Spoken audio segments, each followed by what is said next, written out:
शेतकरी मित्रांनो, आज आपण घेऊन आलो आहे ती म्हणजे नवीन एक माहिती. शेतकऱ्यांना मिळणार आता 70% डायरेक्ट शेतकऱ्यांच्या खात्यात. तर मित्रांनो, हे केलं ट्विट आज आपल्या राज्याचे कृषी मंत्री श्री धनंजय मुंडे साहेब यांनी हे ट्विट करून ही माहिती दिलेली आहे मित्रांनो, की आता 70% रक्कम डायरेक्ट शेतकऱ्यांच्या खात्यात ही जमा होणार आहे. तर मित्रांनो, काही संपूर्ण माहिती आपण पुढे व्हिडिओमध्ये बघणार आहोत. परंतु मित्रांनो, तुमचे पुनश्च एकदा मी शेतकरी या यूट्यूब चॅनलवर सहर्ष स्वागत आहे. आणि मित्रांनो, जर तुम्ही या चॅनलवर नवीन असाल तर चॅनलला नक्की सबस्क्राईब करा, जेणेकरून सर्वात अगोदर आणि सर्वात महत्त्वपूर्ण माहिती आपल्याला ह्या चॅनलवर मिळते. चला तर मित्रांनो, आपण पुढे व्हिडिओमध्ये तर त्यांचं ट्विट बघणारच आहोत, परंतु त्याआधी व्हिडिओची एकदा पार्श्वभूमी आपण बघूया. राज्यात आपण जर विचार केला मित्रांनो, 2023 मध्ये पावसाने मोठ्या प्रमाणात खंडहा पाडल्यामुळे खरीप पिकाचे अतोनात नुकसान झाले होते मित्रांनो. जिल्हाधिकारी यांनी काढलेल्या अधिसूचनेनुसार नुकसानग्रस्त शेतकऱ्यांना 25% अग्रिम पीक विमा वाटप करण्यात सुद्धा आला होता मित्रांनो. काही जिल्ह्यामध्ये 25% केला आणि काही जिल्ह्यामध्ये तो केला सुद्धा नाही मित्रांनो.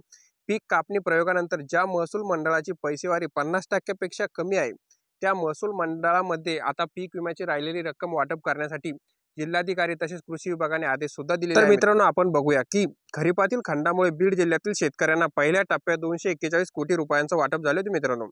ज्या शेतकऱ्यांना पहिल्या टप्प्यात पीक विमा मिळाला नाही, अशा 1,11,601 शेतकऱ्यांना आता 76,27,00,000 रुपये एवढा निधी मंजूर सुद्धा करण्यात आला आहे.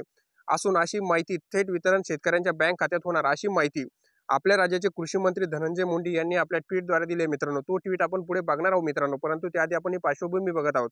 तर शेतकरी बांधवांना तुम्ही बघू शकता, हा ट्विटर जो आपल्या राज्याचे कृषी मंत्री श्री धनंजय मुंडे यांनी केलेला ट्विट आहे.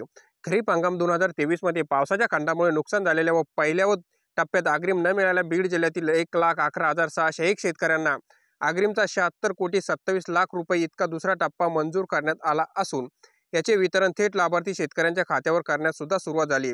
याआधी पहिल्या टप्प्यात जिल्ह्यातील 241 शेतकऱ्यांच्या कोटींचे 99% काम हे पूर्ण झाले. जे 25% होतं ना, 241 कोटी, ते पूर्ण झालेलं असून आता राहिलेलं काम सुद्धा लवकरात लवकर पूर्ण करण्यात आलेले, असे ट्विट त्यांनी करून आता शेतकऱ्यांच्या खात्यात डायरेक्ट हे पैसे जमा होणार आहे मित्रांनो, असं त्यांनी सांगितलं. मित्रांनो, हे बघू शकता तुम्ही ट्विटर हँडलवरील आपल्या राज्याचे कृषी मंत्री श्री धनंजय मुंडे यांची प्रतिक्रिया. बीड जिल्ह्यातील शेतकऱ्यांना अग्रिम पीक विम्याच्या दुसऱ्या टप्प्यातील 76.27 कोटी रुपये शेतकऱ्यांच्या वितरणास सुरुवात. पीक विमा कंपनीने खरीप हंगाम 2023 मधील नुकसानीच्या मदतीपोटी अग्रिमचा दुसरा टप्पा 76.27 कोटी मंजूर केला. पहिल्या टप्प्यात अग्रिम मिळाला तर मित्रांनो 241 कोटी रुपयाचे वितरण पूर्ण झाले. परंतु मित्रांनो, अजून सुद्धा ज्या शेतकऱ्यांना हे पैसे मिळाले नाही किंवा ज्यांचे नाव ह्या दुसऱ्या लिस्टमध्ये सुद्धा आले नाही, तर त्या शेतकऱ्यांनी काय करायचं आणि आपले नाव कुठे चेक करायचे हे आता आपण पुढे बघू. तर मित्रांनो, बघू शकता सध्या पीक विम्याचे पैसे शेतकऱ्यांच्या बँक खात्यात जमा होत आहेत. जरी तुम्हाला पीक विमा मिळाला काय नाही हे ऑनलाईन पद्धतीने कसे चेक करायचे, तसेच कोणत्या पिकासाठी किती पीक विमा मिळाला याची संपूर्ण माहिती पाहण्यासाठी मित्रांनो, आता आपण खाली स्टेप बाय स्टेप ही माहिती घेऊ मित्रांनो आपल्या व्हिडिओमध्ये. 1 नंबर, पीक विमा मिळाला का नाही चेक करा. ऑनलाईन पद्धतीने चेक करण्यासाठी सर्वप्रथम PMFBY या वेबसाईटवर जाऊन सर्च करायचं.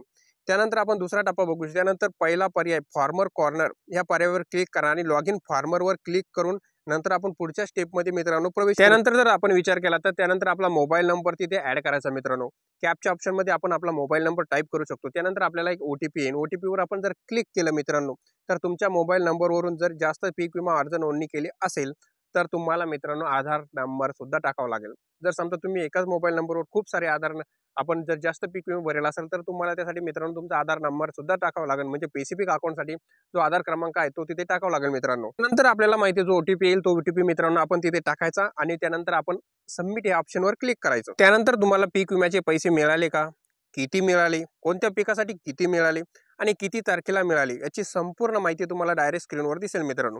तरी अशा पद्धतीने तुम्हाला पीक विमा मिळाला का नाही हे ऑनलाईन पद्धतीने सुद्धा मित्रांनो चेक करण्यात येते. आपण तुम्हाला स्टेप बाय स्टेप संपूर्ण माहिती मित्रांनो या व्हिडिओमध्ये कव्हर करून दिली आहे. तर मित्रांनो, माहिती आवडली असल्यास आपल्या चॅनलला नक्की सबस्क्राईब करा. धन्यवाद मित्रांनो.